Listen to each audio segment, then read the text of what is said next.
Welcome back ناظرین. Break پہ جانے سے پہلے کافی ہیٹڈ ایٹماسفیئر ہو گیا تھا. ہمارے یہاں پہ ڈسکس کرنے کی بات یہ ہے کہ دونوں جو پارٹیز ہیں ان کے رہنما ہمارے ساتھ موجود ہیں, لیکن عوامی ایشوز پہ بات ہو, عوام کی بات ہو, اور ایک تہذیب اور تمیز کے دائرہ کار میں رہتے ہوئے بات ہو, میرٹ پہ بات ہو. عوام دونوں کو سن رہی ہے, دونوں کو بہتر طریقے سے عوام جج کرے گی. میں اپنے کامنٹس کسی پارٹی کے حوالے سے نہیں پاس کروں گا, لیکن آپ لوگ اپنی رائے ضرور قائم کر لیں گے. تو اس وجہ سے میں دونوں سے ریکویسٹ کروں گا کہ we should talk on the issues. ہم آپس کی کسی لڑائی میں نہیں پڑیں گے, لیکن ہم ایشوز پر بات ضرور کریں گے. بٹ صاحب, ہم نے یہ دیکھا ہے کہ مسلم لیگ نون رائٹ ناؤ اگر آپ دیکھیں, جس میں ہمیں JUIF آپ کے خلاف نظر آ رہی ہے, پیپلز پارٹی آپ کے خلاف کشمیر میں کیمپین کر رہی ہے, MQM آپ کے خلاف بیانات دے رہی ہے. کوئی جو آپ نے بنایا تھا سارا سسٹم, اس میں ہر پارٹی کیوں اگینسٹ جا رہی ہے؟ کیا سمجھتے ہیں آپ کے انٹرنیشنل حالات کی وجہ سے اکانومی ایسی ہو گئی ہے کہ پارٹیاں جو ہیں وہ اپنی رائے تبدیل کر رہی ہیں, یا پھر کوئی ہم دیکھ رہے ہیں کہ آئندہ آنے والے دن میں ایسے آ رہے ہیں جس پہ آپ کے لیے مشکلات ہو جائیں گی؟ کیسے دیکھتے ہیں اس کو؟ دیکھیں, ایک بات بتاؤں, جمہوریت میں اختلافات جو ہوتے ہیں نا, وہ جمہوریت کا حسن ہوتا ہے. ضرور کریں. ہم کشمیر میں الیکشن لڑ رہے ہیں, پیپلز پارٹی ہمارے خلاف بات کرتی ہے, ان کا منشور اپنا ہے, ہمارا منشور اپنا ہے. ہم نے ایک دوسرے کے خلاف الیکشن لڑنا ہے, اور یہ لیکن ہم ایک ہاتھ کراس نہیں کرتے. آپ کبھی نہیں دیکھیں گے کہ ہم پیپلز پارٹی والے ہمیں گرا کے مار رہے ہیں, ہم ان کو مار رہے ہیں. ان کے لیے یہی پرابلم ہے. ہم نے سیکھ لیا ہے کہ آپ اختلاف کریں, لیکن اختلاف ایک جمہوری طریقہ بھی ہوتا ہے, اور ایک اختلاف ایسا ہوتا ہے کہ جس کے لیے آپ ایک حد کراس نہ کریں. میں نے جو باتیں کی ہیں, آپ اگر اس میں ایک بھی غلط ہو تو مجھے آپ بتا دیں. دوسری بات یہ ہے کہ اگر PTI کو یہ سمجھ آ گئی ہے کہ ان کے لیے لوگ نہیں آتے, انہوں نے وہاں الیکشن لڑا گلگت بلتستان میں, اور انہوں نے ان کی حالت وہاں آپ کے سامنے ہے کہ وہ الیکشن ہار گئے, ان کو ایک سیٹ نہیں ملی. کشمیر میں وہ الیکشن نہیں لڑے, بائیکاٹ کر گئے ہیں, جس کو میں سمجھتا ہوں کہ ان کو بائیکاٹ نہیں کرنا چاہیے. جو سیاسی پارٹیاں ہیں وہ اپنی جگہ نہیں چھوڑتی, یہ ان کا قصور ہے. دوسرا, ان کی آپس میں لڑائیاں جو ہیں اس میں ہم شامل نہیں ہیں. آج پھر دیکھیں وہ KPK کا وزیر اعلیٰ کیا کہہ رہا ہے, جب ان کا اپنا اجلاس ہوا تو لوگ اٹھ کے چلے گئے, اس کے اپنے مخالف ہو گئے. اس نے کہا جی حلف دیں, قرآن پہ ہاتھ رکھیں کہ ہم نے تحریک چلانی ہے عمران خان کو چھڑانے کے لیے, تو سب حلف دیں گے. یہ ان کے اپنے معاملات ہیں, یہ ان کو خود حل کریں. ہم یہ کہتے ہیں کہ آج بھی پرائم منسٹر شہباز شریف صاحب نے کہا کہ ہم بیٹھے ہیں, ہم سے آ کے بات کریں. ہر دفعہ کہتے ہیں ہم سے بات کریں. چلیں آپ لوگوں نے کہا کہ بات کریں آ کے. اگر یہ بات چیت آپ سے کرتے ہیں اور بات چیت آگے بڑھتی ہے تو میرا خیال سے the peace will prevail, Pakistan کے لیے اچھا ہوگا, پولیٹیکل سٹیبلائزیشن آئے گی. سر, بات چیت کریں گے آپ لوگ؟ میری بات سنیں, یہ نا بڑے پروگرامز میں یہ کہہ چکا ہوں. ان کے ایک وزیر ہیں عقیل ملک صاحب, وہ ایک دن مندیپ فاروق کے ساتھ پروگرام میں میرے ساتھ تھے, پھر احمد میر صاحب کے پروگرام میں میرے ساتھ تھے. ان دونوں پروگرام میں ایک مہینے کا وقفہ تھا. اس دن مندیپ فاروق صاحب کے پروگرام میں میں نے کہا کہ آج ٹائم دے کے جانا ہے آپ نے, کہ کب کانسٹیٹیوشنل رول نمبر 5 میں ہمارے لوگ آ جائیں اور آپ مذاکرات کے لیے آئیں گے. اس نے کہا میں بالکل دوں گا. پھر وہ احمد میر صاحب کے پروگرام میں تو باقاعدہ ٹائم بن گیا, اور پھر وہ مجھ سے انہوں نے پوچھا بھی صحیح کہ کوئی انہوں نے کال کی ہے. دیکھیں, یہ پروپوگیٹ کرتے ہیں مذاکرات کا, اور ان کو ہم نے بالکل ننگا کر دیا ہے کہ یہ ان کا جو جھوٹ تھا اس جھوٹ کو ننگا کر دیا ہے کہ یہ مذاکرات نہیں کرنا چاہتے, نہ ان کو پرمیشن ہے مذاکرات کی. یہ صرف اور صرف یہ کہتے ہیں, وزیر اعظم صاحب آتے ہیں لیڈر آف اپوزیشن کی چیئر پہ جا کے آئیں جی ہاتھ ملایا اور آئیں مذاکرات کریں, اور وہاں سے بھاگ جاتے ہیں. بھائی کوئی ٹائم فریم کب کرنے ہیں, ہم تیار بیٹھے ہیں. پچھلے 8 ماہ سے پورا مینڈیٹ تھا محمود خان اچک زئی صاحب اور راجہ علامہ ناصر عباس صاحب کے پاس, اور ہم شاید اسی وجہ سے تحریک بھی نہیں چلا پا رہے تھے کہ مذاکرات. اور ونس اگین, اگر ابھی آپ کو یہ مذاکرات کی آفرز کرتے ہیں, جب آپ کا ایک احتجاج تیار ہے تو آپ لوگ جائیں گے؟ نہیں, اب نہیں. میں 8 ماہ کم از کم ان کی طرف دیکھا ہے کہ احتجاج کریں. اب تو شاید احتجاج ہمیں کرنا پڑے گا, اور یہ نہیں ہے کہ ہم ان کے مذاکرات کے لالی پاپ میں, اب یہ اگر میری لیڈرشپ نے یہ کیا, اب اس لالی پاپ میں آ کے جو انہوں نے, تو مجھے شفقت صاحب ایک تو یہ اس لالی پاپ کی نہیں سمجھ آتی. آپ کی اپنی جماعت کے لوگ کہتے ہیں, اقبال افریدی صاحب کہہ رہے ہیں کہ میں عمران خان صاحب سے جب ملا تو عمران خان صاحب نے یہ کہا کہ پارٹی میری بات نہیں مانتی. اچھا میری بات سنیں, میں پارٹی کی بات کر رہا ہوں, میں کسی ایک شخص کی بات نہیں کر رہا.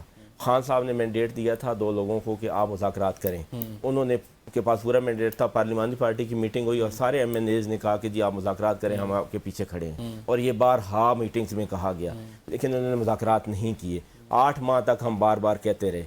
ایون کہ بیرسٹر گور صاحب جیسا بندہ جس نے یہ کہنا پڑا اسے کہ منہ میں بغل میں چھری اور منہ میں رام رام آپ کرتے ہیں، حالانکہ وہ تو کوئی سخت لینگویج بولتے ہی نہیں ہے، کہ آپ نے مذاکرات کے نام پہ ہمیں کتنا 8 ماہ تک لٹکائے رکھا۔ اب اگر میری لیڈرشپ مذاکرات کے لیے ان کے اس میں چکر میں آئے گی تو یہ عمران خان صاحب کے ساتھ زیادتی ہوگی، یہ پوری قوم کے ساتھ زیادتی ہوگی۔ یہ اتنے فیل ہو چکے ہیں، ایک تو فیل ہوتا ہے، یہ ڈسٹرائے ہو چکے ہیں۔ آپ کے لیڈر کیوں آپ لوگوں سے گلا کر رہے ہیں؟ کون سے لیڈر؟ عمران خان صاحب کہتے ہیں پارٹی میری بات نہیں مانتی۔ یہ کون کہہ رہا ہے بھائی؟ یہ اقبال افریدی صاحب نے اقبال افریدی صاحب کی اپنی بات ہے، جو پرانی کوئی بات ان کو الیکشن کے دنوں کی بات ہے، مجھے نہیں پتا ان کی میٹنگ 2 سال پہلے 3 سال پہلے ہوئی ہے، اس کے بعد 8 مہینے سر یہ خبریں بھی آتی رہی ہیں، ویسے اقبال افریدی الگ کہتے رہے ہیں، خبریں بھی آتی اچھا رہی ہیں۔ چلے ان کی بہنیں ملتی رہی ہیں نا، ان کی بہنیں ملتی رہی ہیں، وہ سارا کچھ آ کے بار انہوں نے ایسی کوئی بات نہیں کی ہے۔ میں ہر روز منگل کو وہاں پہ ہوتا تھا جب وہ میٹنگ کر کے آتے تھے، تو انہوں نے قطعاً ایسی کوئی بات نہیں کی۔ میں صرف اتنا کہہ رہا ہوں کہ اب اگر میری لیڈرشپ ان کے مذاکرات کے چکر میں آئے گی تو اب زیادتی ہوگی عمران خان صاحب کے ساتھ اور اس قوم کے ساتھ۔ اس قوم کو فواد چودھری صاحب نے جو بات چیت کی، فواد چودھری صاحب دیکھیں نہیں، فواد چودھری صاحب نے جو ملاقات کی ہے کن سے؟ شاہ محمود قریشی صاحب سے، ٹھیک ہے، وہ تو آپ کی پارٹی کے لیڈر ہیں، ہے وہ اگر آپ سے گلا کرتے نظر آئیں پھر کون؟ شاہ محمود قریشی صاحب، محمود الرشید صاحب، ڈاکٹر یاسمین دیکھیں وہ جن حالات میں رہ رہے ہیں، وہ جن حالات کو فیس کر رہے ہیں، اگر وہ کوئی گلا کرتے ہیں تو وہ حق بجانب ہیں، ہم سے کوتاہیاں ہوئی ہوں گی، لیکن ہم کم از کم میری لیڈرشپ کو اب ان کے اس مذاکرات کے چکر میں نہیں آنا چاہیے۔ ناصر صاحب آپ لوگ پیپلز پارٹی کو کیوں نہیں لاہور میں جلسے کی اجازت دے رہے سر؟ پی ٹی آئی تو چلیں سمجھ آتی ہے، گن لے کے آ گئے، جو بھی لے کے آ گئے، بڑا مشکل ہو گیا، پیپلز پارٹی کیا لے کے آئے گی؟ میری سنیں، شفقت عوان صاحب کی بات کا جواب دے دوں کہ ان سے پوچھیں کہ وہ کمیٹی جس کے برج بنے تھے اپنا اسپیکر ایاز صادق صاحب، وہ کمیٹی ابھی تک قائم ہے، وہ کمیٹی ابھی تک قائم ہے۔ یہ لوگ 2 میٹنگ کر کے وہاں سے چلے گئے۔ بات یہ ہے کہ ابھی بھی یہ بات کرنا چاہیں تو کر رہے ہیں، ہم تیار ہیں، لیکن ان کے اندر خود ہے اس طرح کی چیزیں ہیں۔ آپ مجھے بتائیں یہ جب ڈیالہ جیل کے باہر جاتے ہیں آپس میں کس طرح لڑ رہے ہوتے ہیں؟ علیمہ باجی کہتی ہے تم نکل جاؤ ادھر سے، کون ہے یہ؟ ان کی اپنی لڑائی ہے جو ختم نہیں ہوگی۔ آج کی بات بتا دیتا ہوں اے پی کے میں کیا ہو رہا ہے۔ ان کا وزیر اعلیٰ جب اپنے کولیگ سے بیٹھتا ہے ایم پی اے سے، وہ اس کے خلاف ہو گئے، انہوں نے کہا حلف دے دیں کہ کیا آپ ایک بات پہ آئیں گے کہ ہم نے عمران خان کو رہائی کرانی ہے۔ مراد یہ ہے یہ ان کی لڑائیاں اسی طرح چلتی رہیں گی۔ آج بھی کہتا ہوں کہ دیکھیں ہم مذاکرات کے لیے حکومت تیار ہے، اگر یہ سنسیئر ہے تو مذاکرات ان کو کرنے چاہیے۔ وہ کہہ رہے ہیں ہم 8 مہینے سے آپ کے پیچھے لگ رہے تھے، آپ کیوں بیٹھے ہیں آپ کے ساتھ جب ہمارا احتجاج تیار ہے؟ کس کا احتجاج؟ ان کا احتجاج تیار ہے، کریں۔ مجھے بتائیں ان کا احتجاج یہ بھی تھا کہ انہوں نے کہا 1 لاکھ بندے کا ہم نے جوان رجسٹرڈ کر لیے، چھوٹی عید کے بعد ہم ایک وہ لے کے نکل رہے تھے، پورا کنٹینر کدھر گیا؟ وہ کہہ رہے ہیں مذاکرات کے لیے رکے رہے ہیں۔ پلیز اب میری چلو ٹھیک ہے، ان کے پاس جب کچھ نہیں ہوتا، اچھا ان کی مہربانی ہے مذاکرات کے لیے رکیں تو پھر ہم تیار ہیں، مذاکرات کیوں نہیں کرتے؟ ہم ابھی تیار ہیں۔ آج آپ نہیں کرتے، ہم نہیں کرتے، کوئی جھوٹ کی حد ہوتی ہے نا، وہ ساری حدیں ہی کراس ہو گئی ہیں۔ مجھے بتائیں، ایک مجھے بات بتائیں، سنیں آپ ایسا کریں، محمود خان چکزئی صاحب کو آپ نے مینڈیٹ دیا اور اس کے بعد کیا کہا عمران خان نے؟ اس نے مینڈیٹ دیا کے پی کے وزیر اعلیٰ کو کہ تم گلی گلی جا کے تو احتجاج کی تیاری کرو۔ یہ بھی سر اگر پوچھے کہ یہ بھی میں غلط کہہ رہا ہوں۔ انہوں نے کہا اگر مذاکرات کرنے ہوں گے تو محمود خان چکزئی صاحب اس کو لیڈ کریں گے، اور اگر احتجاج کرنا پڑے گا تو اس کو سہیل افریدی صاحب لیڈ کریں گے۔ اس میں غلط بات کون سی ہو گئی؟ سنیں اچھا آپ مجھے بتائیں جی، جب آپ کسی حکومت کے ساتھ بیٹھ کے مذاکرات کرنے کے لیے بیٹھے اور دوسرے کو کہ تم تیار رہو، ہم نے احتجاج بھی کرنا ہے، تو ناکامیاب ہو تو پھر احتجاج کرنا ہوتا ہے، پھر بھی کہتے ہیں مذاکرات کریں۔ نہیں، ہم نے اپنی تیاری نہیں کرنی کر لیا نا، آپ کے پاس کوئی بندہ نہیں آیا، آپ احتجاج کریں جمہوری طریقے سے، کوئی نہیں آپ کو روکتا۔ چلیں ابھی ان کا احتجاج ہے، آپ کو وہ پتا ہے بات یہ ہے کہ آج بھی کہتا ہوں میں، آپ جواب دیں جو ان کو جلسے کی اجازت نہیں دے رہے۔ وٹس ایپ وہ تو چلیں ان کی بات، میں جلسے کی اجازت لیں، سنیں ہم نے جلسے کی اجازت دی، لاہور میں بھی دی، سنیں پیپلز پارٹی کا بتائیں۔ پیپلز پارٹی جلسے کی، دیکھیں میں بتا رہا ہوں، اگر وہ جلسہ کریں گے، دیکھیں گورنر ان کا اپنا ہے پنجاب میں، صدر پاکستان پیپلز پارٹی کا ہے، اگر وہ جلسے کی اجازت لیں گے ان کو ضرور ملے گی اجازت، وہ ہم بالکل جمہوریت ہے، ہم بے شک ایک دوسرے کے اتحادی ہیں، لیکن سر وہ مینار کشمیر میں پاکستان جو پہ ہم نہیں ملی، الیکشن وہ لڑ دوسری رہے جگہ پہ کرنے ہیں جا رہے ہیں، اسی وجہ سے تو آپ سے نہیں اگر دیکھو باتیں ہیں، اگر وہاں اس طرح کا کوئی خطرہ ہے جیسے جس طرح کی دہشت گردی ہو رہی ہے، کیا ہم ان کو سیف جگہ دیں؟ بہتر نہیں کہ کچھ اللہ نہ کرے نقصان ہو جائے، حکومت کی ذمہ داری ہوتی ہے، ساری چیزیں دیکھنی پڑتی ہیں۔ ہم نے ان کو بھی اجازت دی، ان کو ہم نے کہا سنگجانی بیٹھیں، یہ کدھر گئے؟ یہ غیر جمہوری طریقے اختیار کرتے ہیں، اور جب تک یہ اپنے آپ کو بدلیں گے نہیں، جمہوری طریقے نہیں اختیار کریں گے، اب ہم اپنی عوام کو کیا جمہوریت اور آپ لوگوں کو تعلق ہے آپس میں؟ کوئی دور دور کا بھی تعلق ہو؟ آپ کا کیا تعلق ہے؟ آپ 2018 میں جس طرح اٹھتے ہیں آج ملک کی جو حالت کر دی ہے، آپ لوگوں کو تو چوکوں میں دیکھیں، جمہوریت کی بات سنتے ہوئے عام بندہ بھی ہنستا ہے، آپ لوگ اچھا مجھے بتائیں آپ کون سے جمہوریت والے ہیں بھائی؟ بتائیں 2018 میں کیسے آئے آپ جن لوگوں کے سر پہ آئے وہ جیلوں میں بیٹھے ہیں۔ ثاقب نثار نے جو عدالتیں اپنی بنائی، جس نے سٹنگ پرائم منسٹر کو بیٹے سے تنخواہ نہ لینے پہ فار لائف ڈسکوالیفائی کیا، آپ تو منہ دکھانے کے قابل نہیں۔ کدھر گیا وہ ثاقب نثار جو آپ کا چیلا تھا؟ کدھر گیا فیض امریک کو جو اندر جیل میں پڑا ہے؟ آپ لوگوں نے اس ملک کو اچھے چلتے ملک کو آپ نے اس حالت تک پہنچایا، اور آپ معافی مانگے جی ایچ کیوں پہ حملہ کیا، آج تک آپ نے نہیں مانا۔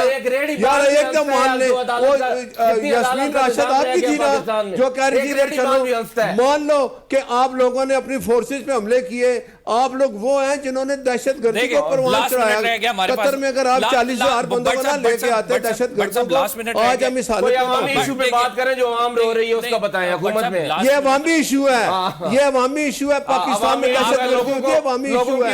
آپ لوگوں نے کام کیے، لوگوں سے روٹی چھین لی ہے آپ لوگوں نے، آپ نے روٹی لوگوں کو دی ہے۔ جب آپ لوگ مسلط ہوئے تو آپ نے لوگوں کا جینا نام کر دیا، آپ لوگوں کو اس کی سزا مل رہی ہے۔ اب لاسٹ کامنٹس لوں گا آپ دونوں سے، 1 منٹ ہے ہمارے پاس، ویری کوئکلی سر آپ کیا دیکھتے ہیں آئندہ آنے والے دن میں کوئی ریلیف حکومت فراہم کرے گی، چاہے وہ پیٹرول کی مد میں ہو، کسی بھی مد میں ہو، کوئی اس طرف آپ دیکھ بھی رہے ہیں؟ بالکل، میں آپ کی بات سونا نے ٹھیک ہے، حالات مشکل میں ہیں، عوام مشکل میں ہے، پی ایم صاحب ہمیشہ کوشش کرتے ہیں کہ، لیکن آپ دیکھیں دنیا کے حالات ہم کدھر جائیں؟ ہر روز آج پیٹرول کی قیمت کیا ہے، وہ ایران اور امریکہ کی جنگ نے یہ سارا کچھ کیا ہوا آپ کے سامنے ہے۔ اگر ہمارے پاس آپ کا پوائنٹ آ گیا ہے کہ انٹرنیشنل مارکیٹ جو ہے، انٹرنیشنل معیشت بہت تباہ کن ہے، اس وجہ سے ان کے لیے مشکل ہو رہا ہے۔ شفقت صاحب کیا اپوزیشن مجبور کرے گی کہ حکومت عوام کو ریلیف دے؟ Because we are here to talk about the people.